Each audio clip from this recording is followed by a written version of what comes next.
به نام خدا سلام. اینجا فیلم آراست و من امیرحسین بهروز میخوام در مورد 10 فیلم برتر سال 2024 از نگاه خودم با شما صحبت بکنم و اونها رو بهتون معرفی بکنم. شماره 10 فیلم فرمیلیو اثر ماورا دل پرو، فیلمی از سینمای ایتالیا. یک اصطلاحی ما تو حوزه موسیقی داریم با عنوان پیتزیکاتو. عنوانی است که به سبکی از نواختن موسیقی گفته میشه که نوازنده با نوک انگشتش در واقع یه جور ضربه آروم یا زخمه‌ای به تار اون موسیقی میزنه. پیتر برچو تعبیر جالبی در مورد این فیلم داره در نشریه گاردین. میگه که این فیلم مثل پیتزیکاتویه که تارهای دل مخاطب رو در واقع نوازش میکنه.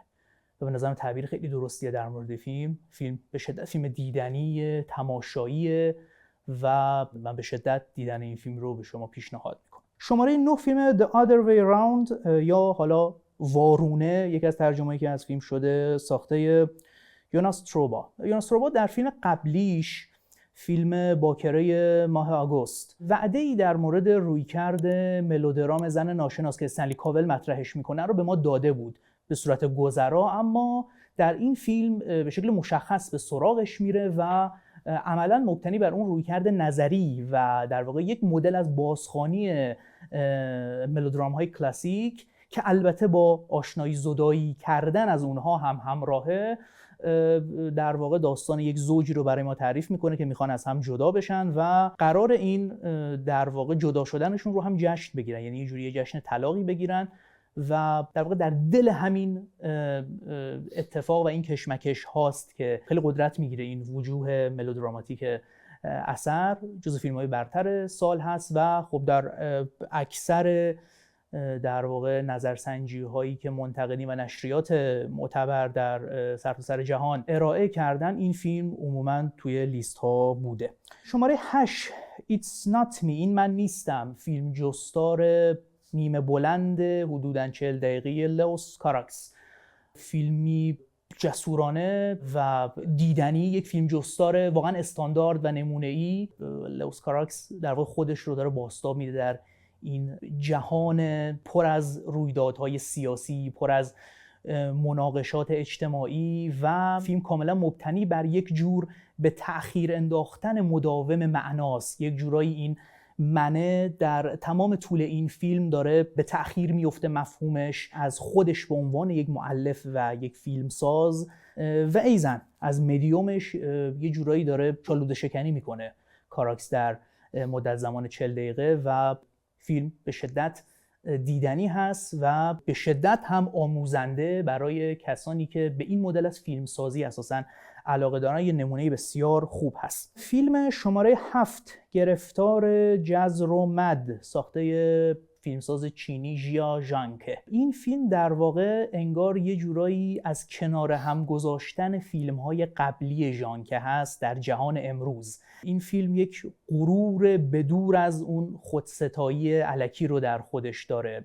غرور از این نظر که فیلمساز داره میگه تمام آنچه که من در طول حدوداً 2 دهه دوران فیلمسازیم به جا گذاشتم از خودم و آثاری که ساختم، امروز کاملاً معنا داره. در دوره کرونا معنا داره. با ورود هوش مصنوعی، ربات‌ها، همچنان اون جهان معنا داره. استیل لایف در واقع همچنان واجد معناست و در واقع ژیا ژانگکه یک جسارت عجیبی در واقع در این اثرش به خرج داده، ولی خب به دور از اون خودنمایی‌های خیلی بیهوده که بخواد خود کامل اثرش داره صحبت میکنه با ما و این پلان‌ها و این سکانس‌هایی که در جهان امروز دوباره کنار هم قرار گرفتن کاملا به یک اثر تازه رسیدن، یعنی صرفاً مبتنی بر اونها نیست. فیلم کاملا یک فیلم تازه، دیدنی و تأمل برانگیز هست. شماره 6 تور بزرگ، ساخته میگوئل گومش، همچنان همون جهان مألوف و دوست داشتنی برای خودش در مقام مؤلف کاملا داره مجدد برای ما بازتاب پیدا میکنه. منتها به لحاظ فرمی به نظرم یه رشد عجیبی داشته گمش نسبت به آثار قبلیش. در ظاهر اون تصادمی که بین تصاویر سیاه‌وسفید و رنگی داره اتفاق میفته، اون شکل سفر قهرمانی که یکی از شخصیت‌ها داره که خود اصلا نقطه عزیمتش در واقع مبتنی بر یک رویکرد کمیک هستش و خب عموما در فیلم‌های گمش داستان عموما اهمیت کمتری داره نسبت به فضا و جو حاکم بر فیلم، اما اینجا داستان به خوبی در واقع حل شده در اون فضا و یه جورایی در واقع هدر رفته نیست و ما کاملا میمونه تو ذهنمون، تهنشین میشه آنچه که بر شخصیت‌های فیلم میگذره. جدای از اون که خب فیلم دیدنی هست، تجربه جذابیه که من به شدت پیشنهاد میکنم. فیلم شماره 5 مانگرل ساخته چیانگ وی لیانگ. ترجمه عنوان این فیلم هم یه مقدار عجیبه دیگه. مانگرل رو وقتی بخوایم ترجمه کنیم، خب اولین چیزی که شاید به ذهنمون میاد یکیش خب مفهوم اون دورگه باشه. از طرف دیگه مانگرل خب معنی مخلوط شدن یا ترکیب شدن رو هم میده، یعنی اون مفهوم مخلوط کنی که در خود فیلم هم هست، یک لحظه مهم و اساسی در فیلم که شخصیت اصلی فیلم میخواد یک سمی رو داخل آب میوه‌ای بریزه و داخل مخلوط کن میریزه تا بتونه فردی رو در واقع از بین ببره. خب این مفهوم اینجا میخوره به عنوان فیلم که این هم باشه تو ترجمه. ضمن که خود اون دورگم چون فیلم اصلا به اون تضادهای نژادی در واقع داره میپردازه، بحث مهاجرت و این مسائل هست، اون رو هم در خودش داره.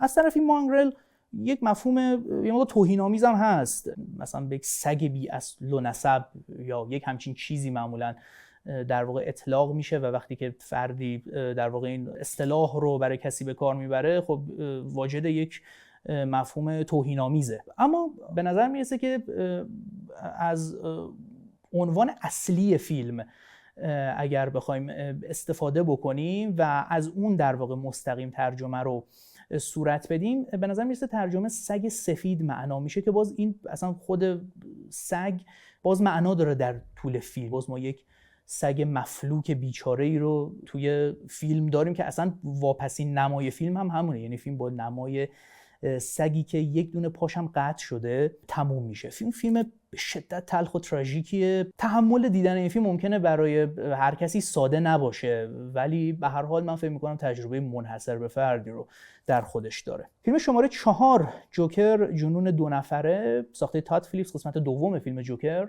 خیلی بحث‌های مناقشه برانگیزی رو حول خودش دید این فیلم، اما من خب شاید جزو محدود طرفداران این فیلم هستم و به نظرم فیلم به شدت فیلم موفقیه، برخلاف جوکر 1 به این دلیل که جزو معدود اگر نگیم تنها فیلم در تاریخ سینماست که در واقع از طریق کنار هم گذاشتن ژانر موزیکال و بحث رسانه تونسته در واقع یک مدلی از اون هایپر رئالیتی که ژان بودریار در نظرش هست رو به ما ارائه بده و از طرفی اونچه که ما به عنوان زاویه دید مرجح یا زاویه دید ترجیح داده شده در متن کلاسیک واقع‌گرای سینمای آمریکا میشناسیمش که کالین مک‌کیب در واقع این رو مطرح میکنه، این فیلم در واقع از اون رویکرد هم دوری میکنه و کامل به یک فیلمی تبدیل میشه که علیه ایدئولوژی آمریکا و سیاست‌هاش داره قدم برمی‌داره. فیلم به نظر من فیلم مهمیه، فیلم جسورانه‌ایه که باید به درستی دیده بشه. شماره 3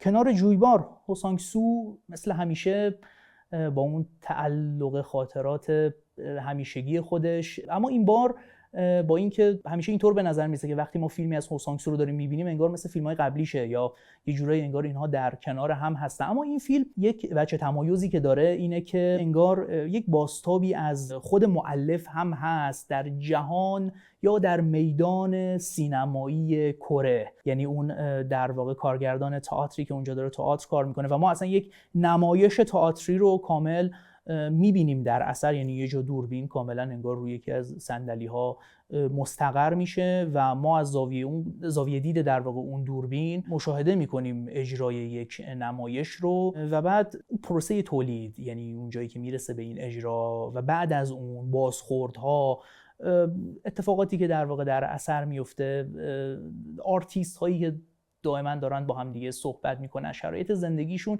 من به نظرم خیلی فیلم نزدیکی شاید باشه به خود هو سانگ سو و شاید یکی از شخصی ترین فیلم‌هاش باشه، اگرچه هو سانگ سو تو تمام فیلم‌هاش و خیلی از فیلم‌هاش اصلا به شکل مستقیم به خود سینما پرداخته، شخصیت‌هایی در فیلم‌هاش داشته که اصلا کارگردان سینما بودن. اما این فیلم به شکل دیگری در واقع از طریق مدیوم تئاتر به نظرم به این مسئله پرداخته که به نظرم رویکرد جدیدیه در آثار هو سانگ سو. فیلم شماره 2 چگونه از طریق مرگ مادر بزرگ 1 میلیون بات به دست بیاریم، ساخته پات بونیتیپات، فیلمساز تایلندی که اولین فیلم سینماییش هم هست.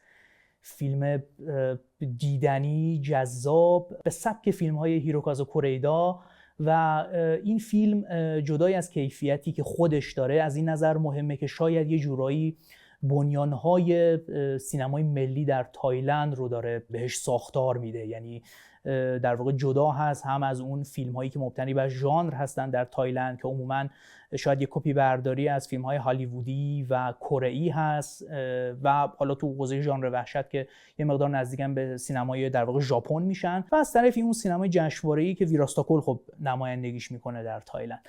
اما پات بونیتیپات در واقع انگار داره به یک سینمای ملی در واقع دامن میزنه در دل کشورش. فیلم دیدنیه و فیلم مهمیه، به شدت پیشنهاد میکنم این فیلم رو ببینید، خیلی لذت خواهید برد بیشک. و اما شماره 1 آنورا، ساخته شان بکر، فیلمساز مستقلی که فیلمهاش هیچ وقت حتی در خود جشنواره‌های مستقل سینمایی آمریکا هم راه پیدا نمی‌کرد، یعنی فیلماش حتی در ساندنس و ایندیپندنت اسپریت حتی به نمایش در نمی اومد و در خود آمریکا به یک فیلمساز کاملا طرد شده تبدیل شده بود. اومد و 2024 نخل طلای جشنواره کن رو گرفت. خیلی بحث‌های زیادی میشه در موردش کرد، اما فکر میکنم که کارنامه شان بکر حداقل از نظر من از این فیلمساز چیزی رو ساخته که من میتونم بدون شک بهش بگم که یکی از مؤلفین زنده مشغول بزرگ جهان الان هست در حوزه سینمای فیلمساز و من از همین حالا منتظر اثر بعدیش هستم. این بود لیست 10 فیلم من.